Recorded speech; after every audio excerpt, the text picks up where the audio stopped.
आज हम बात करने वाले हैं कि मरने के बाद अर्थात शरीर का मृत्यु हो जाने के बाद उसे दफनाया या जलाया क्यों जाता है और धार्मिक ग्रंथ भगवत गीता, कुरान या बाइबल या अन्य धर्म की किताबें इसके विषय में क्या कहता है और मसीही दूसरे धर्म के मौत मिट्टी में शामिल हो सकते हैं या नहीं। इस विषय पर भगवत गीता और वेद पुराण के अनुसार हिंदू धर्म में पुनर्जन्म को विशेष महत्व दिया गया है। मान्यताओं के अनुसार जिस व्यक्ति की मृत्यु होती है उसे जीवन चक्र में घूमते हुए फिर से जन्म लेना होता है उसी आत्मा में। इसलिए यह माना जाता है कि शरीर को जलाने से अग्नि देवता की पवित्रता द्वारा 16 संस्कार के अंतिम संस्कार से और 5 तत्वों में विलीन हो जाते हैं करके आत्मा को उद्धार और मोक्ष मिलता है करके यह सोचकर मुर्दे को जलाया जाता है ताकि पुनर्जन्म का जीवन चक्र चलता ही रहे करके। सिख धर्म में भी जीवित जितने लोग हैं पुनर्जन्म पर विश्वास रखते हैं वह देह को जलाते हैं, मगर जिसको यहाँ सब कार्यों में विश्वास नहीं है वह सिख धर्म में दफनाने का काम करते हैं। अर्थात जितनों को पुनर्जन्म पर विश्वास नहीं है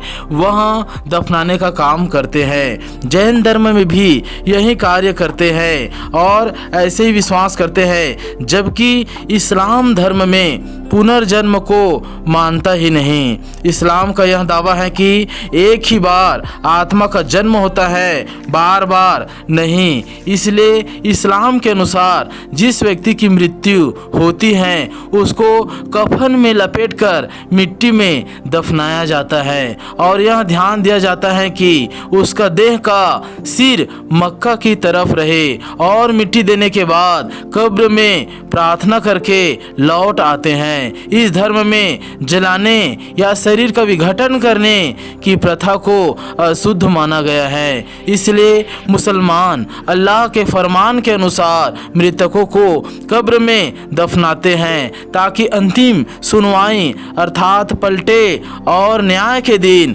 सब खड़े हो सके। और यहूदी धर्म के मान्यताओं में भी यही देखने को मिलता है कि जब परिवार का कोई सदस्य या कोई भी व्यक्ति मृत्यु को प्राप्त करते हैं तो उसे जितने जल्दी हो सके उसे दफनाने का कार्य को पूरा किया जाता है। इस धर्म के लोग भी पुनर्जन्म को अंधविश्वास मानते हैं और सोचते हैं कि मृत शरीर को प्राकृतिक ही विघटन करेगा, अर्थात प्राकृतिक तरीके से ही उसका शरीर कण कण में विलीन हो जाएगा करके और आत्मा परमात्मा के पास लौट जाएगा करके चला जाएगा और अंतिम दिनों में न्याय होगा करके। भारत देश के अधिकांश मूल निवासी हैं वह भी अधिकतर लोग दफनाने की विधि को पूरा करते हैं और अपने गुरु के बताए हुए रास्तों पर चलते हैं और प्रकृति को ही महत्व देते हैं। अब हम देखते हैं कि बाइबल में मृत शरीर के जलाने और दफनाने के बारे में वचन के अनुसार क्या लिखा हुआ है। उत्पत्ति 2:7 वचन के अनुसार यहोवा परमेश्वर ने पहले मनुष्य आदम को भूमि के मिट्टी से रचा और उसके नथनों में जीवन का श्वास फूंक दिया और धरती का पहला व्यक्ति आदम जीवित प्राणी बन गया। और आगे कुछ समय बाद जब आदम ने परमेश्वर के विरुद्ध पाप किया तब परमेश्वर ही ने आदम को अर्थात पहले मनुष्य को कहा, तूने जो अपनी पत्नी की बात सुनी और जिस वृक्ष के फल के विषय में मैंने तुझे आज्ञा दी थी कि तू उसे न खाना, उसी को तूने खाया है, इसलिए भूमि तेरे कारण शापित है। तू उसकी उपज जीवन भर दुख के साथ खाया करेगा और वह तेरे लिए कांटे और उटकटारे उगाएंगी और तू खेत की उपज खाएगा और अपने माथे के पसीने की रोटी खाया करेगा, अर्थात भयंकर परिश्रम करना पड़ेगा और अंत में मिट्टी में मिल जाएगा। इस वचन को ध्यान से समझिएगा, और अंत में मिट्टी में मिल जाएगा, क्योंकि तू उसी में से निकाला गया है। तू मिट्टी तो है और मिट्टी में फिर मिल जाएगा। यही वो बात थी जिसको परमेश्वर ने खुद कहा है। इसलिए पहले मनुष्य आदम से जितने भी उत्पन्न होते गए, चाहे वो नूह हो, चाहे इब्राहिम हो, चाहे मूसा हो, चाहे यहोशू, जितने भी हो, वो सब मृत्यु के बाद दफनाने का आज्ञा है। उन सब को मृत्यु के बाद दफनाया गया है, क्योंकि सबोपदेशक 12 का 7 वचन भी यही फरमाता है, यही कहता है, मिट्टी ज्यों की त्यों मिट्टी में मिल ही जाएगी और आत्मा परमेश्वर के पास जिसने उसे दिया लौट जाएगी। इसलिए दाह संस्कार नहीं किया जाता, क्योंकि बाइबल साफ साफ कहती है कि कोई पुनर्जन्म नहीं है। एक ही बार मरना और फिर न्याय का होना तय है, क्योंकि यीशु मसीह का कहना है, जो गॉड ऑफ गॉड और किंग ऑफ किंग है, कि पुनर्जन्म नहीं होता मगर पुनरुत्थान होता है। पुनरुत्थान होता है। यह पुनरुत्थान का मतलब है कि जितने लोग धरती में जन्म लिए हैं, जितने मनुष्य चाहे जहाँ भी हो, मरे हो, रास्ते में या हवा में या पानी में या आग में, वह सब उसी रूप में, उसी देह के साथ अंतिम दिनों में न्याय के लिए सब के सब खड़े होंगे और सब का अंतिम न्याय होगा। इस कार्य को रोकने के लिए ही लूसीफर शरीर को दाह संस्कार करवाता है, अर्थात अंतिम न्याय ना हो करके जो शैतान लूसीफर है, वह यह चाहता है कि धरती के पापियों का न्याय ही ना हो, स्वर्गदूतों का न्याय ही ना हो, गिरे हुए दूतों का न्याय ही ना हो करके वह यह कार्य करता है कि मनुष्यों के जो शरीर हैं उसे दाह संस्कार करवाता है, ताकि जितने भी उसके शरीर हैं वह विघटित हो जाए, क्योंकि लूसीफर सोचता है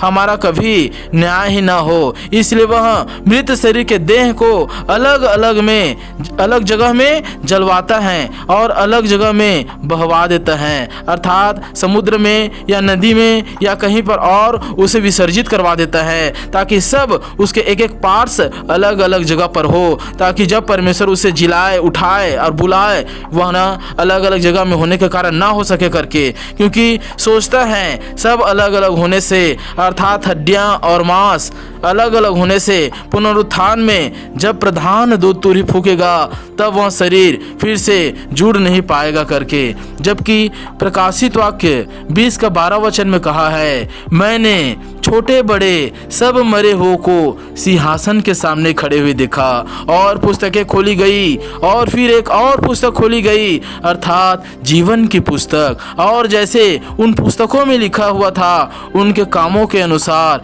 मरे हुओं का न्याय किया गया। किसका न्याय? मरे हुओं का न्याय किया गया। और समुद्र ने उन मरे हुओं को जो उसमें मरे थे, अर्थात बाढ़ में या सुनामी में, जैसे भी कारणों से मरे थे डूबकर, उसे दे दिया। और मृत्यु और अधोलोक ने उन मरे हुओं को जो उनमें थे दे दिया, अर्थात धरती पर जितने लोग मरे हुए थे और अधोलोक में जब से आदम उत्पन्न हुआ था तब से जितने लोग अधोलोक में इकट्ठे थे, अस्थायी वाले नरक में इकट्ठे थे, वे सब के सब लौटा दिया और उनमें से हर एक के कामों के अनुसार उनका न्याय किया गया। अर्थात जितने भी लोग आदम की उत्पत्ति से लेकर अब तक जो हैं और जो मर चुके हैं, उन सब का न्याय होगा अंतिम समय में परमेश्वर जब खड़ा करेगा। और मृत्यु और अधोलोक भी आग की झील में डाले गए, अर्थात परमानेंट नरक में डाले गए। यह आग की झील दूसरी मृत्यु है, अर्थात जिस प्रकार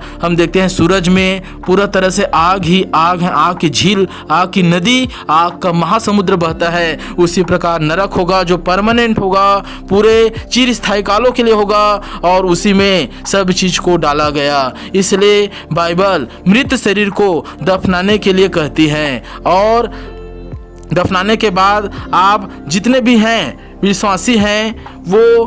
जो चाहते हैं कि अन्य धर्म के लोगों के जो मौत मिट्टी हैं उसमें शामिल होना, तो आप अगर मसीह हैं तो यह सोचते हैं कि किसी की मौत मिट्टी में शामिल होना जो दूसरे धर्म से हैं, जाऊं या नहीं, या उसमें शामिल हों कि नहीं, तो आप बेशक जाइए, मिट्टी को मिट्टी देकर आइए और सभी धर्मों के भाइयों के दुखों में शामिल होइए, उनकी परिस्थितियों में शामिल होइए, और जब वहाँ विपत्ति में पड़े हो तो उसे उठाने की कोशिश करें। और यही मसीह स्वभाव का पहचान है। इसलिए मैं निश्चय कहूँगा कि जब आपकी मृत्यु होती है या जब घर के किसी लोगों की मृत्यु होती है तो उसे दफनाइए, ताकि प्राकृतिक ही, कुदरत ही, जिस मिट्टी से, जिस धातु से हम उत्पन्न हुए हैं वहीं में हम विलीन हो जाए, और परमात्मा एक दिन पुनरुत्थान के दिन हमें फिर खड़ा करे और अंतिम न्याय करे